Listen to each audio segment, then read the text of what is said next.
Hey guys, today's video I'm talking about potty training boys. Stay around. Today I'm talking about potty training boys. I know a lot of people feel that potty training boys is harder than potty training girls, and so I'm just going to kind of talk about my experience potty training boys, what I've done, and tips that you can use as well. So, first of all, I don't think that potty training boys is necessarily harder than potty training girls. I do think that it requires a different mindset than potty training girls, though. Typically, for example, we're more conversational with girls than boys. We tend to ask them more of a thought-provoking style question or a more conversational style question than typically boys.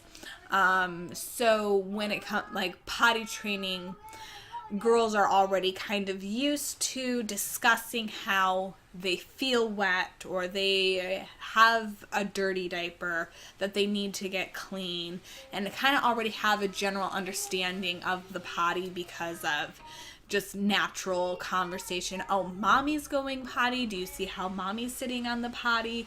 Or even with in daycares, you're more inclined to talk to the girls about, oh, this is a potty and you can sit. But with boys, it's kind of more get in, get out, clean the diaper. We don't really have the same conversations with boys as girls. That is not all cases, but generally speaking, stereotypically, that tends to be more of the case, that we speak differently to boys than we do to girls. So that kind of creates a challenge because the girls are kind of already aware of their bodily functions, if you will, versus the boys typically tend not to be as aware as girls.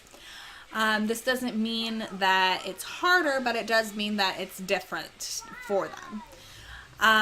So one of the things that I do is I just talk about the bathroom very matter-of-factly, just kind of, oh, hey, you have a wet diaper. Let's clean you up. Oh, yeah, this diaper is wet, and now you have a dry diaper. I don't really get into huge conversation about it either way. I don't really shy away from topics, but I do keep it very simple and matter-of-fact across the board, regardless of the child that I'm talking to or working with. So just being very almost casual about it, like, yeah, that's a wet diaper, that's a dirty diaper, there you go.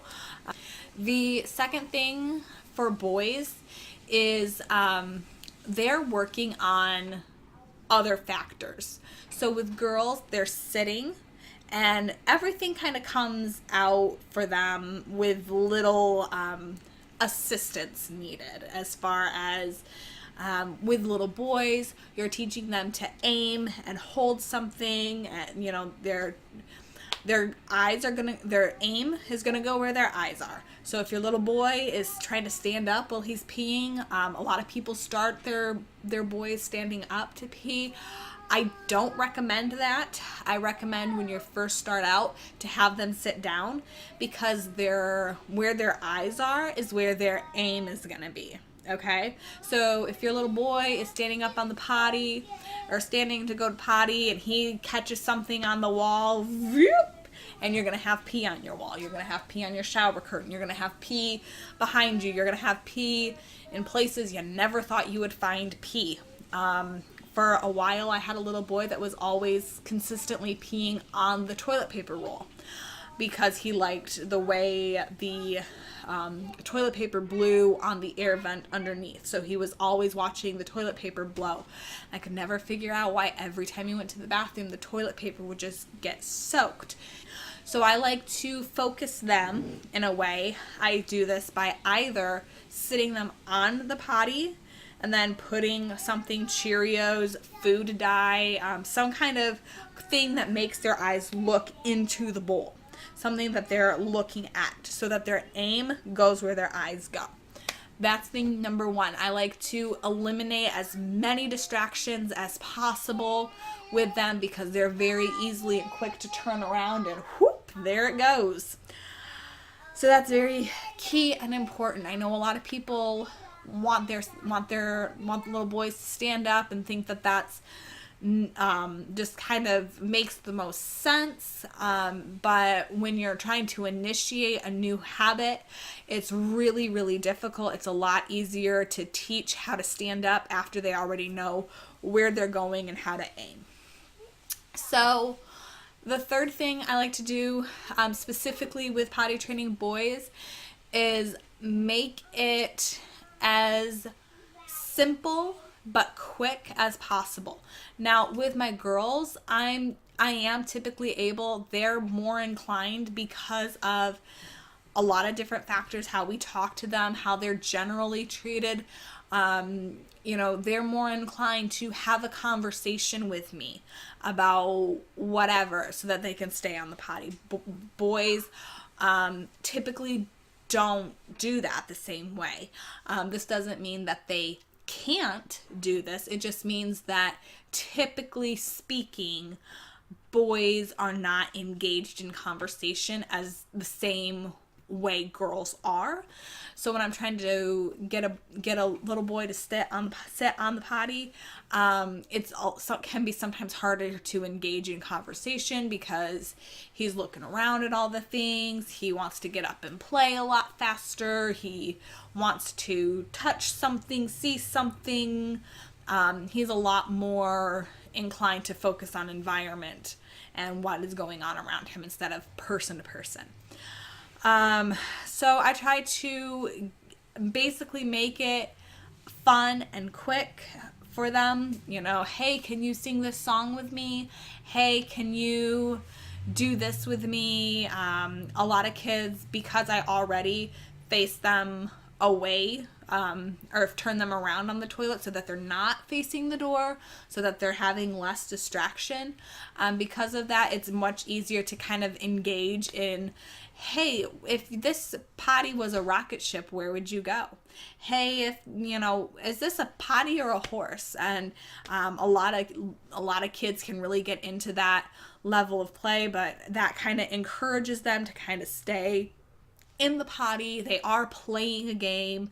They're kind of more inclined to focus on sitting on the potty and staying in the potty.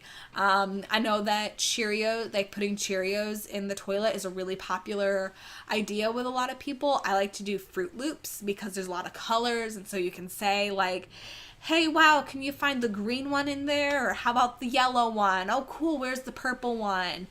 So that kind of engages them to be doing an activity on the potty, to keep them focused on looking into the toilet, so that their aim is there. Another thing is food dye. Oh my gosh, look at this blue water. Have you seen that blue water before? Why do you think the water's blue? That's a really fun question for pretty much all kids, by the way, is to put the food dye in the toilet, just a couple drops, 1-2 drops, and then ask them like, wow, how did that water turn blue? What made that water green? Some of the things that they come up with is actually really, really funny. Just do something to kind of engage them to stay there and in that moment for a minute. So yeah, those are my tips for potty training boys. I don't necessarily think that they're harder to potty train than girls. I just think that it requires a different level of attention than girls do. I think it requires a little bit more proactiveness, I guess, than girls, because you do have the aim factor that the girls just don't have. The girls sit on the potty and everything is pretty contained with them, versus with boys, there's a lot more variables in that. Leave us a comment. I hope this video helps you guys with your potty training. You can subscribe to us on YouTube here and get more updates on more videos. We do a lot of potty training, temper tantrum, bedtime, just toddler life and parenting life, you can go to the link in our description of this video where we will give you free cheat sheets, and one of those cheat sheets is potty training, where we give you a bunch of my favorite tips and tricks for potty training. And you can find us on Instagram. I'm on there a lot, just sharing life and sharing clips from our videos, upcoming videos, and stuff like that. So thank you guys so much, and I will see you in the next video. Bye guys.